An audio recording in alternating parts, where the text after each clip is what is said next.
Hey YouTube, this is Donald, and today I'm gonna review a different version of the Commodore 64, and it's called the Commodore Plus 4. There's also the Commodore 16, which I don't have, so this is all I'm gonna show you. Sorry. That's all I got. So I got this in the mail, so this is another version of the Commodore 64. It came out in 1984 and was discontinued in 1985, so it wasn't very successful, and that's because Commodore didn't necessarily knew what to do with this computer. People were confused. Was it going to replace the Commodore 64? They didn't know. And by 1985, Commodore released the Commodore 128 computer, which turned out to be the real successor to the Commodore 64. So now, as you can see on the box, this computer is considered the productivity computer, while the Commodore 16 was considered the learning computer, with software built in. It's got word processing, spreadsheets, graphics, data management.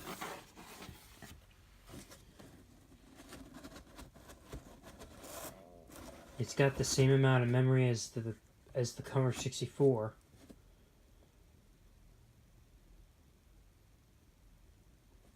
Which in BASIC, it nearly had all its memory available in its operating system called BASIC. If you're not familiar with these computers at all, with these early computers, it was common, if it weren't a substantial program, where the computer would fall into BASIC in ROM, which is common at the time. So let's open this up and have a look. Here's the computer itself. It's got this, hold on. It's got this VHF or RF cable. And it's got a power supply, which is, I gotta say, this thing is heavier and more of a brick than the Atari XEGS power supply, except it uses a different power adapter that plugs into the console. It's a square shaped one, so it's not compatible, and it's got the Commodore logo on here. Let me get this out of the way. So anyway, now I could have sworn this computer came with manuals, but I don't think I got them. Unless, I'll be right back.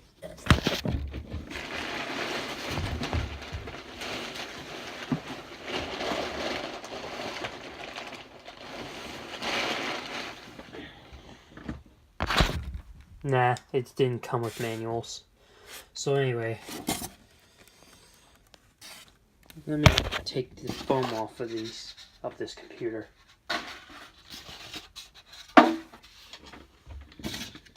And get rid of the box.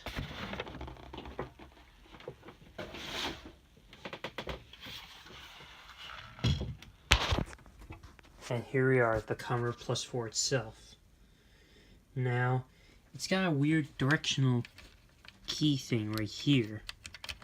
Like, quite angular keys right here. It's got these vents in the back. It's got a charcoal look.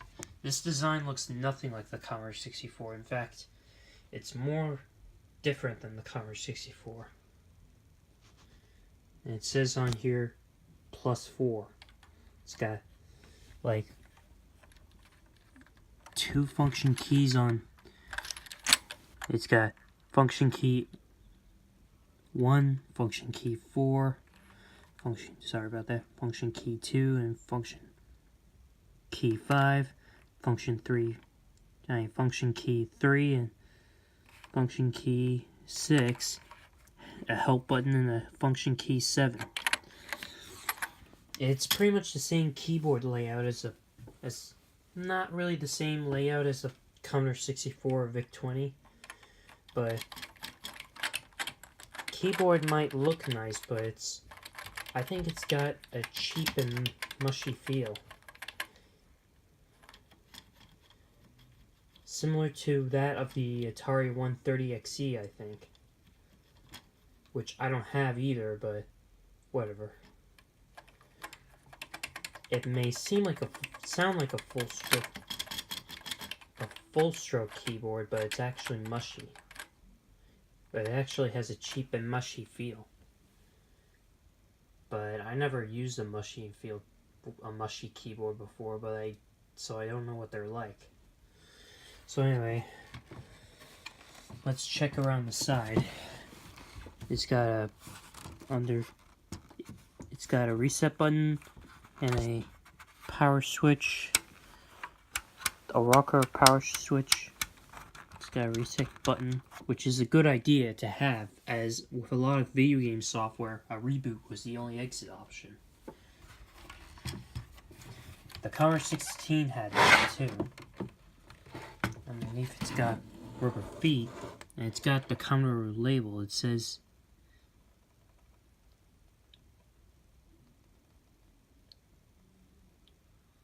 I don't know where it's made. It doesn't say where it's made in. And the Commodore 16 is also known as the 264 series. What they have in common is they both use this they use a text editor chip, which is pretty good. And it's got a video port right here where it can hook up to a monitor or use composite videos cables in today's standards, much like the Commodore 64 and VIC-20. And it's got these two joystick ports, much like the C16 has, and the C16 has the video port also. But anyway, these joystick ports, rather than the the 9-pin connectors that the Commodore 64 and VIC-20 uses, the C16 and the Plus 4 uses mini DIMM plugs. Is that if you already own a Commodore joystick from an early Commodore computer, you can't use it on this computer. Nor could you buy common third-party joysticks, because most of them use the 9-pin adapters. So no, you have to buy a dedicated Commodore one, which is unfortunate. It's got the cartridge port right here, or memory expansion port, just like the C16 has. You can buy that. And you know what else plugs into here? That fast 1551 disk drive, which is supposed to be 4 times faster than the Commodore 64 and VIC-20's disk drives.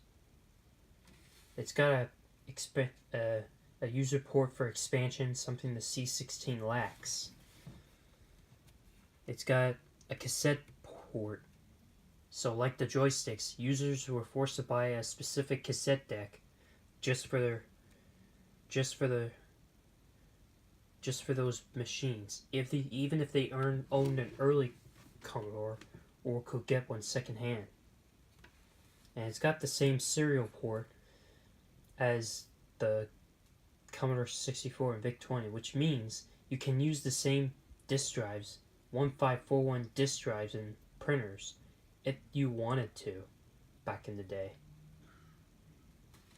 And here's the power supply. Like I said, it's a square, so it's not compatible with the Commodore Plus 4 the Commodore 64 and VIC-20's power supply, because they use that round socket. However, if you can somehow be technical enough to replace that square plug with a circle one from a junk Commodore 64, you can do some replacements. You can use the power supply from the Commodore 64 instead. I'm not going to do that because since I already have the power supply for it, I won't be needing to I won't. Sorry about that. Anyway, I won't be needing to do that, so sorry. Can't show you how to do it. You'll have to look it up by yourself. And on the left side, it's got an RF socket and a channel select.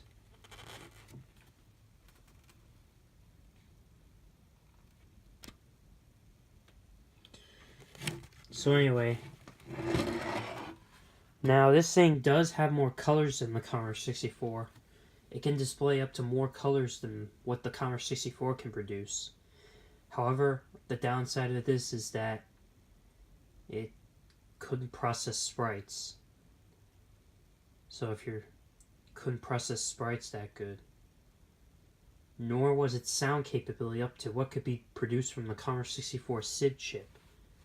What this means is that despite the text-based games, this computer and also the C16 is unable to run software made for the Commodore 64. And by 1984, there were truckloads of software for the Commodore 64.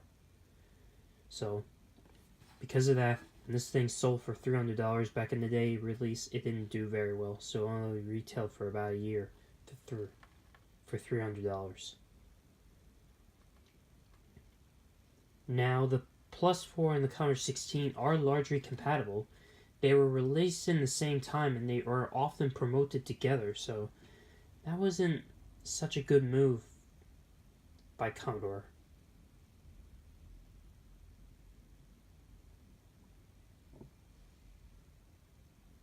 I would review some games, but there's one problem.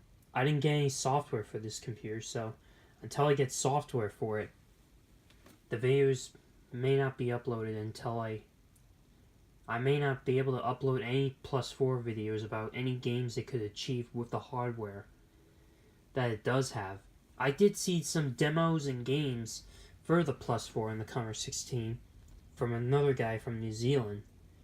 And I'm going to pause right here saying, if you're going to say in the comments I'm Terry Stewart's ripoff, I'm going to try hard not to be, because I'm not intended to be a computer enthusiast like him, but I'm more of a gaming type guy. I'm more of a gamers type guy. Like a video gamer type guy. Or a gaming enthusiast. Or video game hobbyist. Rather than a computer expert, because to be honest, I don't really know about computers in today's standards. I only know about older ones and ones that some gamers talk about.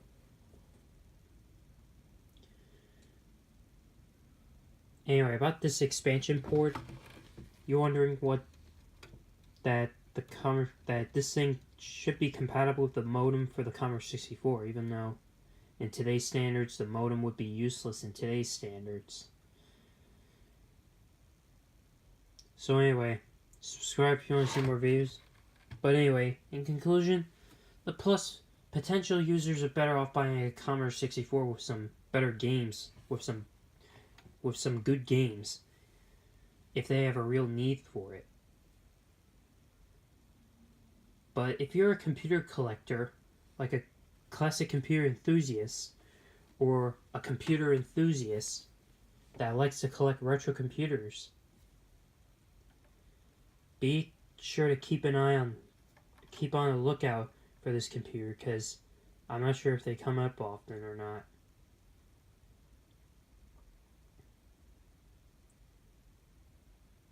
But anyway, I did learn the computers were the Commodore Plus 4 and the Commodore 16 weren't complete failures. Indeed, in parts of Europe, they did sell well. Even the software that was made for these computers originates in Europe. Even though they may not have sold well here in North America, they did continue to sell well in Europe.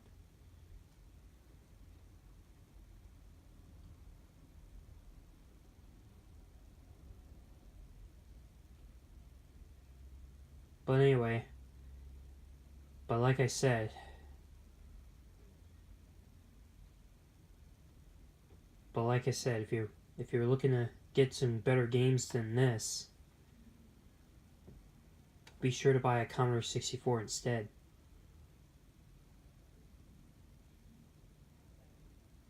So anyway, subscribe if you want to see more videos like this, and like the video, and yeah, I'll see you in the next video. But one more thing.